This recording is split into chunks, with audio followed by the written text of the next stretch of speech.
Si t'es un client qui va souvent au restaurant, je vais te dévoiler quelques petits secrets du monde de la restauration que tu ignores. Ouais, je vais balancer les collègues aujourd'hui, j'en ai rien à foutre. Je pourrais te parler de la règle des 3 secondes directement, mais c'est encore trop tôt. Psychologiquement, vous êtes pas prêts encore pour ça. Je peux juste vous dire que cette technique est utilisée par des personnes dignes de l'armée de Sauron. Mais on va partir sur quelque chose de plus soft. Ceux qui commandent des BK au restaurant. Ouais, c'est à toi que je parle. Bah, je peux te dire que 8 fois sur 10, tu bois un expresso normal. Voilà, c'est dit. J'ai la conscience tranquille maintenant. Tiens, et en parlant de café d'ailleurs, je vais vous parler de l'indétrônable café gourmand. Le dessert adoré de tous. C'est une arnaque.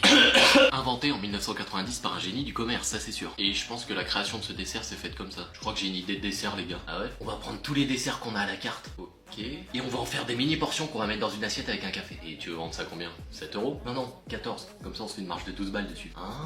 Il y a aussi le secret du serveur. Quand il fait une erreur de commande ou qu'il oublie carrément d'envoyer votre commande en cuisine. Je pense que t'as déjà entendu sa réponse quand tu demandes où en est ton plat. Oui, votre commande arrive tout de suite, je suis désolé, ils sont un peu dans le rush en cuisine aujourd'hui. Dans le rush, sérieusement? On est en train de se pignoler le bigorneau en cuisine et tu nous dis qu'on est dans le rush? Il y a des coups de torchon qui se perdent. Et quand il arrive en cuisine, il dit ça au chef. Chef, je t'envoie une commande, il faut la faire rapidement, les clients sont pressés. Et le chef, il est pas con. Hein. Et en général, il lui répond très cordialement, en toute amitié, d'aller se mettre un poireau dans le fondement. Après, on pourra encore parler de plein de choses. Comme les bouteilles de vin que vous ne finissez pas et qui finissent dans les sauces du chef ou vendues au verre à l'unité. Ouais, je sais, c'est dur. Mais je t'en parlerai plus tard, je vais déjà te laisser digérer tout ça.